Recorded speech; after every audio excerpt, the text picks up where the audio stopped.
President Trump ng Amerika, o tinatawag na Uncle Sam, nagbigay na pala ng ultimatum sa Iran. Yung ultimatum na yon, kasi nga, itong mga leader ng Iran, ang titigas ng ulo. Ang titigas ng ulo na ayaw makipagkasundo sa Amerika. Kasi mayroon silang kasunduan o nagbibigay ng kasunduan si Uncle Sam, no? Si Uncle Sam sa Iran na dapat sundin ng Iran. So, pero ang ginawa ng Iran talagang matigas ang ulo. So itong ating bibigyan ng ng reaction video, komentaryo, criticism, kung ano man inyong mga saloobin diyan, pwede rin naman kayo mag-comment diyan, mga kababayan, no. So itong bibigyan natin ng komentaryo. Okay, no, kung bago ka pa lang sa aking channel, please guys, like and subscribe na lang muna sa ating YouTube channel bago tayo mag-umpisa. Okay, no? And also please paki-subscribe din kay The Blessed Reader. So itong video na to sa kanya to, no, The Blessed Reader. So bibigyan natin reaction kasi ito yung mainit na balita, no. Ito yung mainit na balita sa ngayon sa Middle East. Okay, no, so umpisa na natin, mga kababayan. Breaking news, mga kababayan. Pangulong Donald Trump nagbigay na ng ultimatum sa Iran.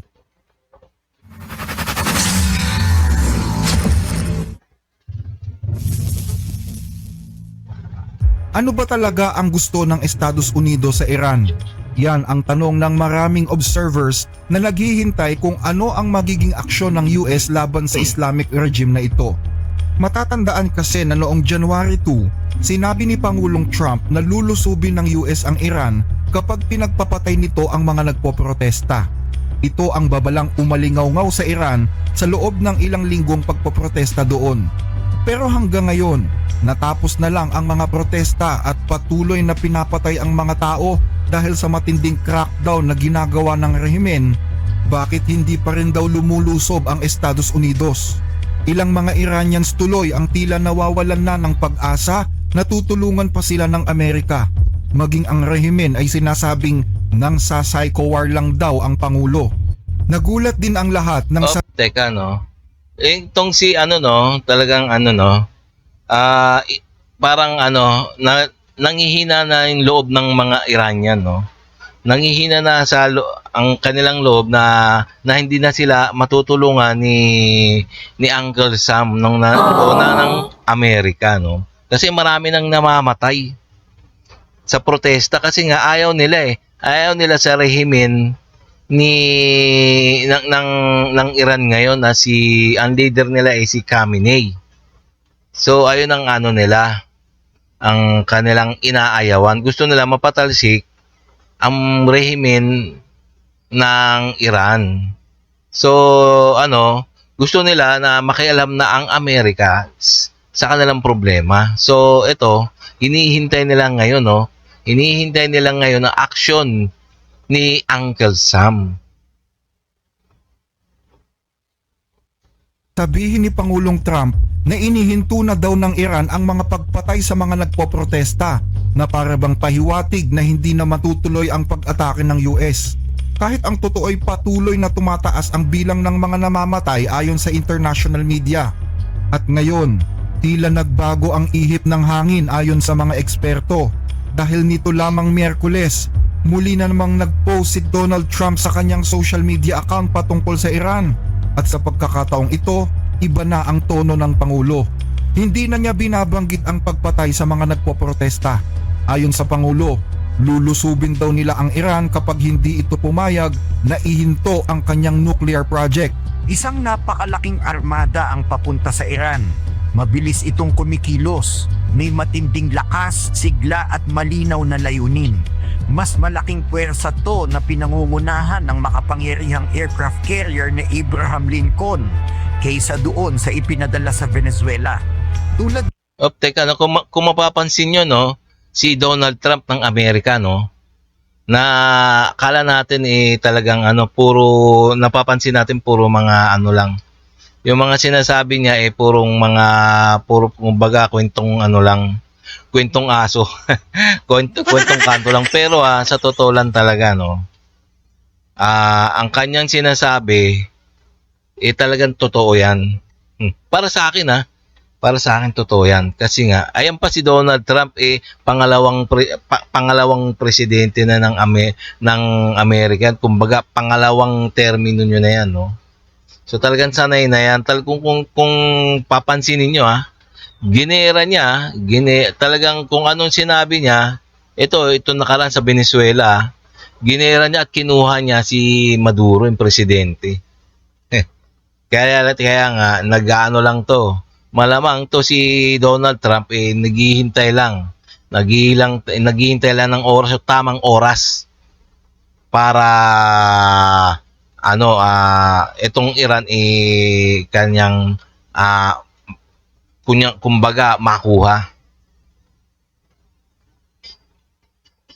Ng Venezuela, ito'y handa, determinado at may kakayahang isakatuparan ang misyon nito ng mabilis at may dahas kung kinakailangan. Umaasa akong ang Iran ay agad na uupo sa mesa ng negosasyon at makikipagkasundo sa isang makatarungan at patas na kasunduan. Walang nuclear na armas. Isang kasunduang makakabuti sa lahat ng panig. Paubos na ang oras. Napakahalaga ng bawat sandali. Tulad ng sinabi ko na sa Iran noon, gumawa kayo ng kasunduan. Hindi nila ginawa, kaya nagkaroon ng Operation Midnight Hammer, isang malaking pagkawasak sa Iran. Ang susunod na pag-atake ay mas magiging malala pa. Huwag ninyong hayaang mangyari ulit yan. Salamat sa inyong atensyon sa usaping ito. Ayan, tingnan nyo naman nagbabanta na. Kaya naman, nagbabanta na si Donald Trump sa Iran pag hindi pa nakipagkasundo. Tiyak yan ang sabi niya. May mangyayari talaga. Ewan ko na lang, pag hindi pa na bumagang buntot nitong Iran na to, no?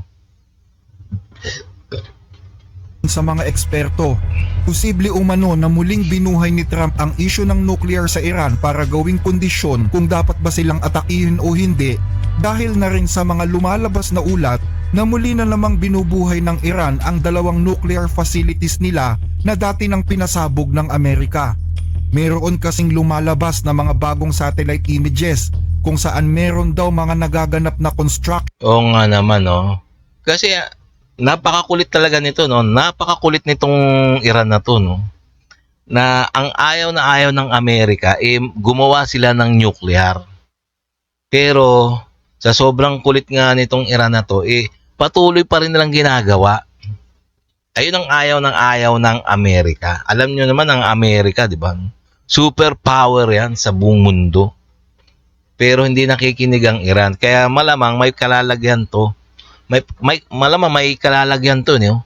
Itong Iran na to, no? Pag hindi pa nakipagkasundo itong Iran kay Uncle Sam.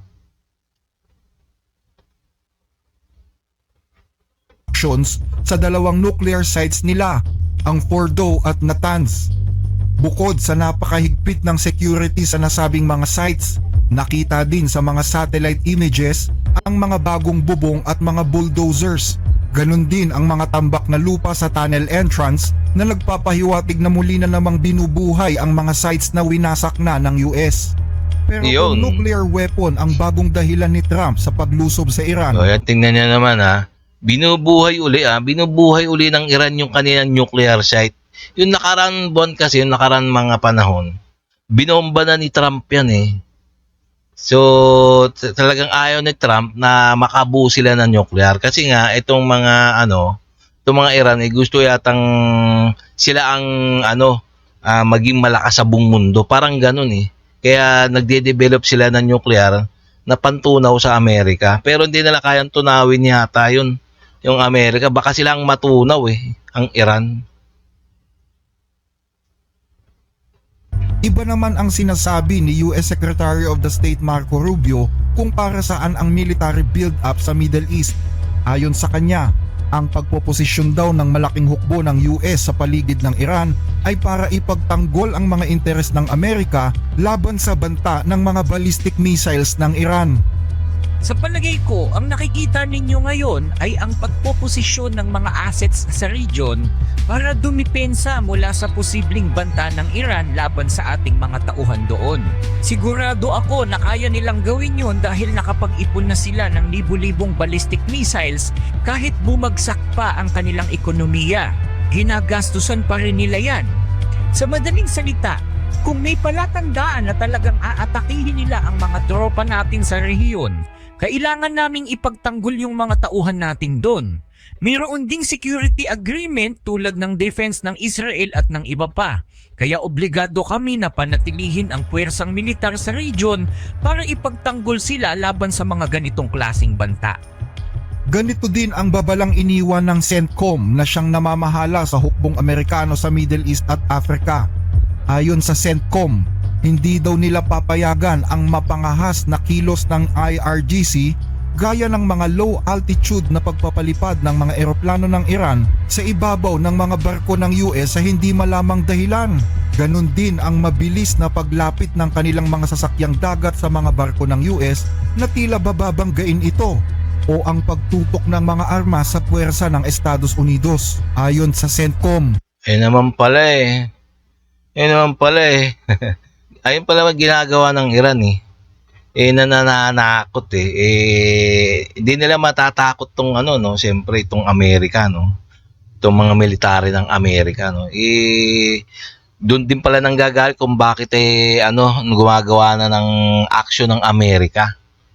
Baga na action ng Amerika sa Iran kasi nga sa sobrang kulit nito at mayabang yata tong Iran, no, na talagang lumalapit pa yung mga military hardware nila sa mga barko ng Amerika.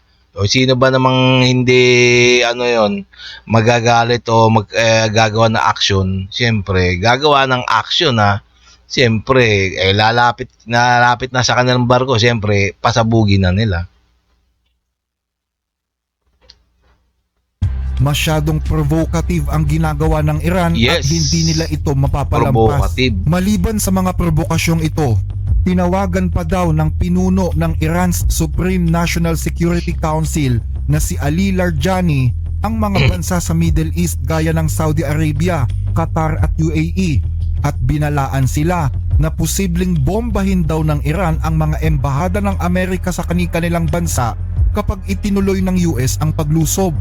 Pinagbantaan din niya na bobombahin ang Israel at kasunod nito, nagtungo si Larijani sa Russia para naman makipag-usap kay Pangulong Vladimir Putin. Pinagbantaan din ng Iran ang mga bansa sa European Union na magkakaroon ng hindi magandang resulta kapag opisyal na itinuring ng EU ang Islamic Revolutionary Guards Corps o IRGC bilang isang teroristang grupo.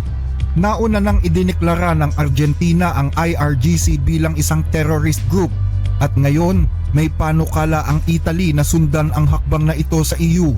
Suportado naman ng France ang hakbang ng Italy. Samantala, patuloy naman ang pagdagsa ng mga sasakyang pandigma sa Middle East sa paglipas ng mga araw. Sa Jordan, namataan ang hindi bababa sa 15 fighter jets ng US, bukod sa mga nasa Qatar at Diego Garcia sa Indian Ocean. Isa namang bagong barkong pandigma ang dumating din sa Middle East, ang USS Delbert Black, isang guided missile destroyer ng Amerika na dumaong sa Gulf of Aqaba malapit sa Eilat, Israel. Ayon naman sa ulat ng pahayagang Axios, suportado daw ng Saudi Arabia ang paglusob ng US sa Iran. Lumabas ang balitang ito matapos ang isang pribadong pagpupulong sa Washington sa pagitan ng mga opisyal ng US at ni Prince Khalid bin Salman na Defense Minister ng Saudi Arabia. Ayon sa prinsipe ng Saudi, kung hindi daw itutuloy ni Trump ang pag-atake sa Iran, lalo lang daw lalaki ang ulo nito at mas lalong magiging agresibo. Isang pahayag na ikinagulat ng marami dahil iba ang Tingnan mo pati Saudi Arabia suportado na ang pag-atake ng Amerika sa Iran.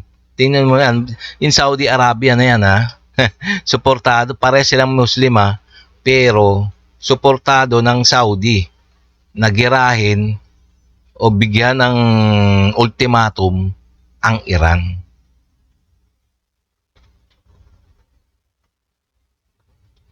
Sinasabi ng Saudi sa harap ng media, mild at kunwari ay ayaw nila ng gulo. Pero tila binaliwala naman ng Iran ang mga banta ni Donald Trump, partikular ang tungkol sa usapang nuklear. Sa halip, nanindigan sila na ang kanilang nuclear program daw ay gagamitin sa mapayapang paraan, gaya rin ng matagal na nilang sinasabi. Bukod dito, sinabi din ng Iran na hindi sila pwedeng makipagnegosasyon sa US kung pagbabantaan sila at kung sobra-sobra na ang hihingin sa kanila. Kung pipilitin anya ng Amerika ang ganitong uri ng usapan, hindi daw kailanman makikipag-usap ang Iran sa US. Hindi daw kasi matatawag na negosasyon ang pagdidikta at pagkakaroon ng mga preconditions. Gaya nga ng sinabi ninyo, tama at malinaw na may salungatan sa mga tinitindigan ng mga Amerikano. Pero sa palagay ko, may iba pang bagay na mas malinaw pa. Ang military attack ay hindi opsyon. Sinubukan na nilang umatake noong nakaraang Hunyo, pero hindi naman nila nakuha ang layunin nila. Kaya bumabalik sila ngayon sa mga pagbabanta at kasabay nito ay pakikipagnegosasyon. Kung naranasan na nilang mabigo tulad ng nangyari noong July, tapos uulitin pa nila, ganun lang din ang resultang makukuha nila. Hindi rin nila makukuha ang gusto nilang mangyari. At tungkol naman sa negosasyon, ang pamahalaan ng Estados Unidos sa tulong ng iba't ibang mga negosyador ay maraming beses nang humiling na makipag-usap daw tayo sa kanila at inulit-ulit nila ang request na ito. Wala namang problema sa pakikipagnegosasyon ang Islamic Republic of Iran, pero ang negosasyon na may kasamang pagbabanta ay hindi pwede. Dapat itabi nila yung mga banta-banta. At ang kanilang pamamaraan ay dapat nakapokus lang sa isang makatarungan at patas na negosasyon gaya ng sinasabi ni Ginoong Trump sa kanyang post. Kung handa sila sa ganitong uri ng negosasyon at titigilan ang pagbabanta, hindi kailanman tatalikod ang Islamic Republic of Iran sa diplomasya. Pero ayon kay German Chancellor Friedrich Merz, unti-unti na daw nauubos ang panahon para sa Iran dahil ang totoo, nagtakda ng ultimatum si Pangulong Donald Trump para sa kanila. Binigyan niyo ba ang Iran ng deadline para gumawa ng kasunduan bago ang potensyal na military Sila lang ang action? nakakaalam nun, sigurado. Nasabi niyo ba ng direkta sa Oo, kanila? ginawa ko na. At kung sakali na sumapit ang deadline at hindi nagkaroon ng pinal na desisyon ang Iran at Estados Unidos, ito naman ang banta ni Pangulong Trump. Ngayon ay mas marami pa kaming pinapadalang mga barko papunta sa Iran. At sana ay makagawa kami ng isang kasunduan. Kung makagawa kami ng kasunduan, mabuti yun. Pero kung hindi makakagawa ng kasunduan, tingnan natin kung anong mangyayari. Tiyak na magiging exciting ito. Pero muli, binaliwala na naman ito ng Iran. Exciting ha. Tingnan nyo na sabi ni Donald Trump ha. Magiging exciting pag hindi nagkasundo ang Iran at Amerika. Ano kayang exciting na yon? Malamang, alam nyo na yun kung ano exciting na yun, no? Magliliparan ng mga missile. Ayon sa kinatawan ni Ali Khamenei sa IRGC na si Abdullah Haji Sadeghi, hindi naman daw yan itutuloy ng US. Bluff lang daw yan at wala daw lakas ng loob si Trump na gawin yan sa Iran dahil alam na alam daw ng US na kapag tinuloy nila yan, malaki ang pagbabayaran nila. Kamakailan ay dinagdagan ng Iran ng 1,000 Shahed drones ang kanilang arsenal at mga drones carrier sa kanilang mga seaports. Sa kauna-unahang pagkakataon, idineploy ng Iran ang pinakabago nitong drone carrier sa Strait of Hormuz, ang IRIS Shahid Bagheri. Namataan din ang mga tinatawag na ghost boat ng Iran, isang uri ng mga Solfagar class na destroyer. Tinawag itong ghost boat ng Iran dahil sa tahimik at stealth features nito. 17 metro ang haba nito, pero may bilis itong 40 knots o katumbas ng 74 km per hour. Kaya nitong lumubog ng bahagya sa tubig para makaiwas sa radar at armado din ng 2 light torpedo. Ayon sa Iran, kaya nitong lituhin at gipitin ang malalaking barkong pandigma ng Amerika na naglalayag sa mababaw na tubig ng Strait of Hormuz. Liban dito ay pinalakas din ng IRGC Elite Group ang southern port ng bansa. Naniniwala ang mga eksperto na sa dinami-dami ng kondisyon ni Trump para sa Iran, tatlo lang naman talaga ang nais nitong mangyari. Itigil ang anumang nuclear project ng Iran, limitahan ang ballistic missiles ng Iran, at mawala ang lahat ng mga proxy groups ng Iran. Mga kondisyon na tila kahit isa ay hindi matatanggap kailanman ng rehimeng ito. Baka pwedeng humiling sa inyo ng like sa ating mga video, lalo na po kung nagugustuhan ninyo ang ating mga talakayan. Malaking tulong po ito hindi lang sa ating channel kundi maging sa mga kababayan nating sinusuportahan ito. Maraming salamat po mga ka-blessed. Okay mga kabayan, nakita naman natin na si Trump talagang seryoso na, no? Seryoso na pagbabanta. Hindi naman pagbabanta 'yun kundi talagang ayaw lang ni Trump, ni Donald Trump, na magkaroon ng Iran ng mga nuclear, mga ballistic missile, at gusto ni Trump makipagkasundo. Kasi pero makulit naman talaga, no? Makulit naman talaga na ayaw talagang makipagkasundo ng Iran. Kaya nga napaka-exciting, no? Exciting. Ayun ang abangan na exciting, sabi ni Trump. Okay, no, mga kababayan, no? So please kung nagustuhan nyo yung mga ganito mga reaction video na katulad nito, please like and subscribe na lang muna sa ating YouTube channel bago tayo magtapos. Nang sa ganun, ma-update pa kayo sa mga susunod ko pa mga video na na i-react natin. Okay, no? So maraming salamat.